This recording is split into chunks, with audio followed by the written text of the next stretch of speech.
यो बड़ी लोग, कैसे हो सभी लोग। मैं लेके आ गए हूँ एक और नए सीरीज के साथ। और इस सीरीज में हम देखेंगे कि जो हमारा मेन कैरेक्टर होता है वो अगली दुनिया में जाने का ट्राई करता है, लेकिन वो जैसे ही रीइंकार्नेट होकर दूसरी दुनिया में जाता है उसके घोड़े लग जाते हैं। अब ये कैसे और क्यों होता है वो आप सभी लोगों को आगे ही जाके पता चलेगा। तो अब ज्यादा बकवास ना करते हुए सीधा हम एपिसोड को स्टार्ट करते हैं। तो एपिसोड के स्टार्टिंग में हम देखते हैं एक बंदे को जो कि अपने तीर से एक गोब्लिन के ऊपर खप्प से करके उसे मार देता है। चारों तरफ पूरी तरह से हाहाकार वाला माहौल होता है। एक बंदे को तो दो गोब्लिन मिलके खा रहे होते हैं और वो चिल्लाते हुए कहते हैं, अरे मैया रे, कोई तो बचा लो। लेकिन कोई भी उसे बचाने नहीं जाता है। बहुत सारे सोल्जर्स मारे जाते हैं और बहुत सारे गोब्लिन्स को भी वो लोग मार रहे होते हैं। और इन सभी के बीच में हम एक बंदे को देखते हैं जो कि मुस्कुरा रहा होता है, और यही है हमारे इस सीरीज का मेन कैरेक्टर। तभी जो एमसी होता है वो अपने साइड की तरफ देखता है तो वहाँ पे एक बहुत ही ज्यादा बड़ा सा गोब्लिन होता है जो कि गोब्लिन किंग होता है। गोब्लिन किंग बहुत ही ज्यादा जोरों से रोर करता है और फिर जमीन के ऊपर बहुत ही ज्यादा जोरों से अटैक करता है, जिसकी वजह से काफी सारे पत्थर उड़ के हमारे एमसी की तरफ जा रहा होता है। अपने तरफ पत्थरों को आता हुआ देख के जो एमसी होता है वो काफी ज्यादा घबरा जाता है और वो तेजी के साथ उस पत्थर से डॉस करता है। फिर वो रुकता है और गोब्लिन किंग को अपने एरो से मारने का ट्राई करता है, लेकिन हम देखते हैं तब तक जो गोब्लिन किंग होता है वो उसके काफी ज्यादा पास आ चुका होता है। जिसे देखने के बाद जो हमारा एमसी होता है उसकी बहुत ही ज्यादा बुरी तरह से फट जाती है और वो समझ जाता है कि अब यहीं पे उसका काम तमाम होने वाला है। तो वो हमें अपने बारे में बताने लगता है। कहता है कि मेरा नाम तोरो सातो है और मैं एक एडवेंचरर हूँ और मुझे किसी भी तरह इस दुनिया में सर्वाइव करना है, क्योंकि मैं इस दुनिया में खुद से आया हूँ। मैं आप लोगों की तरह ही अर्थ से था। हम उसके बचपन का सीन देखते हैं जहाँ पे वो कह रहा होता है, मैं तो दुनिया का पापा हूँ, मैं तो दूसरी दुनिया में जाके रहूंगा। मुझे बचपन से ही इशिकाई और फैंटेसीज में काफी ज्यादा इंटरेस्ट था और मेरा सपना था कि मुझे भी एक दिन दूसरी दुनिया में जाना है। मैंने एलिमेंट्री स्कूल में एक मैजिक क्लब भी ओपन किया और मैंने बहुत ही ज्यादा मैजिक के बारे में रिसर्च किया। मैं काफी ज्यादा इन सभी चीजों में लगा हुआ था, जिसकी वजह से मैं न्यूज तक में आने लगा था। मैं इन सभी चीजों से इतना ज्यादा परेशान हो गया था कि मैं दूसरी दुनिया में जाने के सपने के बारे में गिव अप करने वाला था, लेकिन दूसरी दुनिया में जाने का चुल मेरे अंदर इतना ज्यादा था कि मैं गिव अप कर ही नहीं पाया। फिर मैंने एकेडमी ज्वाइन किया जो कि अपने अजीबो गरीब चीज के लिए बहुत ही ज्यादा मशहूर था। मैंने वहाँ पे बहुत ही ज्यादा पुराना डार्क मैजिक सोसाइटी ज्वाइन किया और मैं मजे से अपने आइडल कैंपस लाइफ को जी रहा था। लेकिन एक दिन फाइनली मुझे वो चीज मिल ही जाता है। हम देखते जो हमारा एमसी होता है वो एक इविल सा लुक देते हुए कहता है, आखिरकार इतने सालों से जिस चीज का मैं वेट कर रहा था वो चीज फाइनली मुझे मिल चुकी है। कल बहुत ही ज्यादा बड़ा दिन होने वाला है। मैंने अपना पूरा लाइफ यही रिसर्च करने में लगा दिया था कि आखिरकार मैं कैसे दूसरी दुनिया में जा सकता हूँ। नॉर्मली जो लोग होते हैं वो ट्रकों से घोड़े लगवा के दूसरी दुनिया में जाते हैं, लेकिन मैं इन सभी से अलग हूँ। मैं खुद से दूसरी दुनिया में जाऊंगा। फिर हम देखते हैं जो हमारा एमसी होता है वो चौक से नीचे कुछ ड्रॉ कर रहा होता है और वो बहुत ही ज्यादा फोकस के साथ उसे ड्रॉ कर रहा होता है। एमसी कहता है, मैं जैसे ही दूसरी दुनिया में जाऊंगा मैं बहुत सारे अच्छे दोस्त बनाऊंगा और बहुत सारे क्वेस्ट को कंप्लीट करूंगा। जिंदगी फुल मजे में होगी, वाह मजा ही आ जाएगा। बहुत सारी लड़कियों को अपना स्लेव बनाऊंगा और बहुत सारी शादियां करूंगा।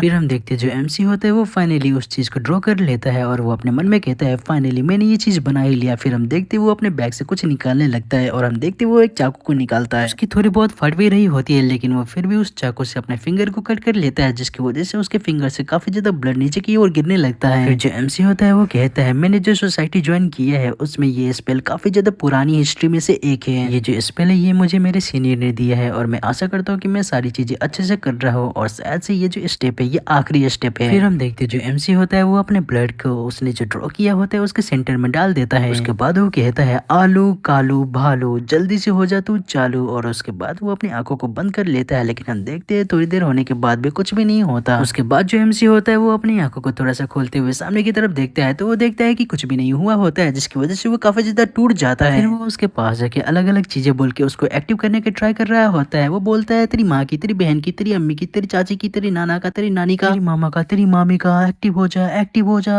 एक्टिव हो जा, come on baby, yes baby, come on active हो जा। लेकिन इतना सब करने के बाद भी कुछ भी नहीं होता है। उसके बाद हमारे एमसी का ध्यान पापी गुड़िया की ओर जाता है, जिसके बाद उसे आइडिया आता है और वो क्या करता है, उस पापी गुड़िया को पकड़ता है और उसने जो ड्रॉ किया होता है उसके पास लाता है। फिर वो पापी गुड़िया से कहता है, पापी गुड़िया मुझे माफ कर देना, लेकिन तुम्हें अपना सेक्रीफाइस देना ही होगा। उसके बाद हम देखते हैं वो उस पापी गुड़िया को उसने जो ड्रॉ किया होता है उसके सेंटर में रख देता है। उसको वहां पे रखने के बाद वो पीछे की तरफ हट जाता है और वेट करता है उस स्पेल के एक्टिव होने का। लेकिन थोड़ी देर होने के बाद भी वहां पे कुछ भी नहीं होता है, जिसे देखने के बाद जो एमसी होता है वो कहता है, अरे नहीं अभी भी कुछ भी नहीं हुआ। फिर हम देखते हैं जो एमसी होता है वो वहां से जाने के लिए उठता है और वो पापी गुड़िया की ओर बहुत ही ज्यादा उदास होकर देख रहा होता है। फिर हम देखते हैं जो एमसी होता है वो पीछे की तरफ घूम जाता है और वहां से जाने लगता है, लेकिन तभी हम देखते हैं जो स्पेल होता है वो एक्टिव हो जाता है। इसे देखने के बाद जो एमसी होता है वो तो काफी ज्यादा हैरान हो जाता है। हम देखते हैं उस स्पेल से काफी ज्यादा लाइट निकल रहा होता है और ये देखने के बाद जो एमसी होता है वो अपने मन में कहता है, अरे नहीं ऐसा नहीं हो सकता, क्या मैं सच में दूसरी दुनिया में जाने वाला हूँ? क्या सच में मेरा जो ड्रीम था वो पूरा होने वाला है? लेकिन हम देखते हो उस स्पेल से काफी सारे हाथ बाहर की ओर आते हैं और हमारे एमसी का गला दबाने लगते हैं, जिसे देखने के बाद जो एमसी होता है वो तो काफी ज्यादा हैरान हो जाता है। जो एमसी होता है वो उन हाथों को अपने गले से हटाने का ट्राई कर रहा होता है, लेकिन वो बहुत ही ज्यादा ट्राई करने के बाद भी उन हाथों को नहीं हटा पाता है। गला दबाने की वजह से जो एमसी होता है वो काफी ज्यादा तड़पने लगता है और थोड़ी देर तक तड़पने के बाद वो रुक जाता है। और फिर होना क्या था, वो वहीं पे टेबल जाता है, इसलिए वो तड़पना बंद कर दिया होता है। तो बड़ी लोग, ये लापरवाही का नतीजा आप सभी लोगों को कैसा लगा कमेंट में जरूर से बताना। उसके बाद कोई कहता है भगवान जी लगता है ये होश में आ रहा है। फिर हम देखते हैं कोई बंदा अपनी आंखों को खोल रहा होता है और उसके आंखों के सामने एक औरत और एक बुढ़ा होता है। जो बुढ़ा होता है वो कहता है अरे बच्चे, आखिरकार तुमने ये क्या बेवकूफों वाली चीजें कर दिया है। और हम देखते हैं वो बुढ़ा और किसी से नहीं बल्कि हमारे एमसी से ये सभी चीजें कह रहा होता है। जो एमसी होता है वो उस बुढ़े से कहता है ये क्या बक रहे हो मादरबोर्ड। तो वो जो बुढ़ा होता है वो हमारे एमसी से कहता है अबे चमन भूतिया, जरा यहाँ पे देखिए आखिरकार तूने किया क्या है। फिर जैसे हमारे एमसी उस साइड देखता है तो वो देख के काफी ज्यादा हैरान हो जाता है। हम देखते हैं एक लड़की को जो कि कह रही होती है आज की ताजा खबर, एक 4th ईयर यूनिवर्सिटी स्टूडेंट अपने क्लब रूम में मरा हुआ पाया गया है जिसका नाम है तराव सातो। जब पुलिस ने पूछताछ किया तो उनको पता चला कि ये जो चमन झिंगुर है वो काला जादू में बहुत ही ज्यादा इंटरेस्टेड था और यही सब करते हुए इस चमन झिंगुर के घोरे लग गए। हम देखते हैं जो हमारा एमसी होता है वो अपने बॉडी को देखते हुए कहते हैं अरे ये क्या, आखिरकार ये क्या हो गया, क्या मैं मारा जा चुका हूँ। इसका मतलब तो ये है कि मैं अब एक मरा हुआ पर्सन हूँ। लेकिन लेकिन लेकिन जो मैजिक है उसने काम किया, क्यों, मैंने सही कहा ना। जो बुढ़ा होता है वो कहता है वेल देखा जाए तो तुम ठीक कह रहे हो, लेकिन जो तुम्हारी दुनिया वाले भगवान है उन्होंने ह्यूमंस को कभी मैजिक सिखाया ही नहीं है। ये बहुत ही ज्यादा सरप्राइजिंग है कि तुमने इसे खुद से ही ढूंढ लिया। फिर जो सातो होता है वो चारों तरफ देखते हुए कहता है अच्छा अच्छा तो ये बात है, और मैं अब से एमसी को सातो ही बुलाऊंगा, तो आप सभी लोग कंफ्यूज मत होइएगा। फिर जो बुढ़ा होता है वो कहता है भले ये बहुत ही ज्यादा इम्प्रेसिव था, लेकिन जो तुमने मैजिक सर्कल ड्रॉ किया था वो कोई ट्रांसपोर्टेशन के लिए नहीं था। वो जो मैजिक सर्कल था वो रीइंकार्नेशन के लिए था। ये सुनने के बाद जो सातो होता है वो कहता है अच्छा अच्छा तो वो ट्रांसपोर्टेशन के लिए नहीं था बल्कि रीइंकार्नेशन के लिए था। फिर जो बुढ़ा होता है वो कहता है भले ही वो मैजिक सर्कल रीइंकार्नेशन के लिए था, लेकिन वो तब भी इनकम्प्लीट था क्योंकि तुम्हारे पास कोई स्पेसिफिक डेस्टिनेशन या फिर कोई पर्पस ही नहीं था। फिर जो सातो होता है वो सोचते हुए कहता है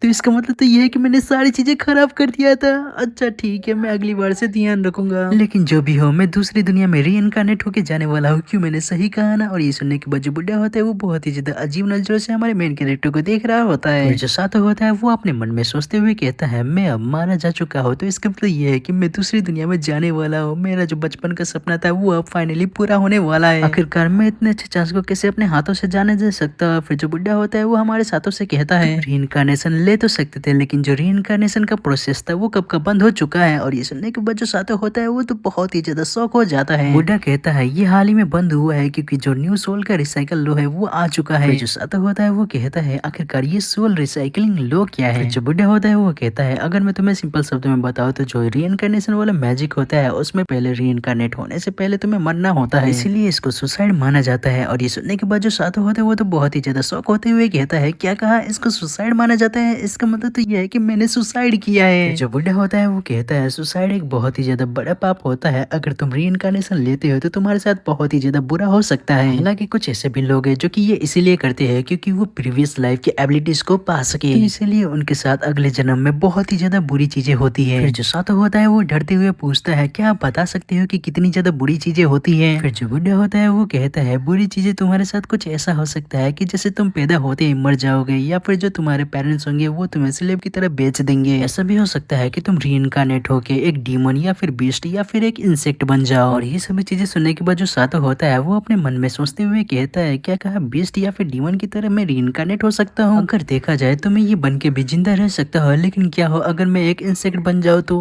नहीं नहीं यार, ये तो बहुत ही ज्यादा गंदा है, छी यार, मैं इंसेक्ट नहीं बन सकता। कुछ भी चलेगा लेकिन ये नहीं। फिर जो बुढ़ा होता है वो कहता है वेल बच्चे, मैं इस चीज में कुछ नहीं कर सकता। ये सुनने के बाद जो सातो होता है वो कहता है अच्छा ऐसी बात है क्या, तो कम से कम मुझे चीट स्किल ही दे दो। और ये सुनने के बाद जो बुढ़ा होता है वो कहता है क्या कहा, चीट स्किल, आखिर वो क्या होता है। बच्चे क्या तुम स्पेशल स्किल के बारे में बातें कर रहे हो, ऐसी कोई चीज मेरे बनाए हुए दुनिया में एग्जिस्ट तो करती है लेकिन वो ज्यादा ओवर पावर नहीं है। ये सुनने के बाद जो सातो होता है वो बहुत ही ज्यादा क्यूट फेस बनाते हुए कहता है क्या मुझे वो स्पेशल स्किल मिल सकता है जब मैं रीइंकार्नेट होऊंगा तो। ये सुनने के बाद जो बुढ़ा होता है वो कहता है बच्चे, जो स्पेशल स्किल्स होते हैं वो तो यूजलेस होते हैं, उनमें बहुत ही ज्यादा एफर्ट्स और बहुत ही ज्यादा टाइम लगता है उन्हें एक्टिव करने के लिए, और तो और जो उन्हें एक्टिव करने का कंडीशन है वो बहुत ही ज्यादा डिफिकल्ट होता है। सुनने के बाद जो सातो होता है उसकी तो फटके हाथ में आ जाती है। वो अपने मन में कहता है ये तो बहुत ही ज्यादा रिस्क वाली चीज है, मुझे तो स्टार्ट ही बहुत ही ज्यादा डिसएडवांटेज से करना होगा। इसका मतलब तो ये है कि मुझे रेगुलर स्किल से ज्यादा चाहिए होगा। फिर जो सातो होता है वो बुड्ढे से कहता है क्या मुझे प्लीज सबसे अच्छा वाला स्पेशल स्किल मिल सकता है। ये सुनने के बाद जो बुढ़ा होता है वो कहता है बच्चे मेरी ये सभी बातें सुनने के बाद भी अभी भी तुम्हें ये चाहिए, जबकि तुम पहले बंदी हो जो कि रीइंकार्नेट बैन होने के बाद भी आए हो, तो मैं तुम्हारी ये बात मान सकता हूँ, लेकिन मैं तुम्हें पहले ही बता देता हूँ कि मैं किसी के ऊपर फेवर नहीं करता हूँ। तो मुझे बताओ क्या तुम्हें सच में ये चीज चाहिए। सुनने के बाद जो सातो होता है वो बहुत ही ज्यादा घबराते हुए सोचने लगता है।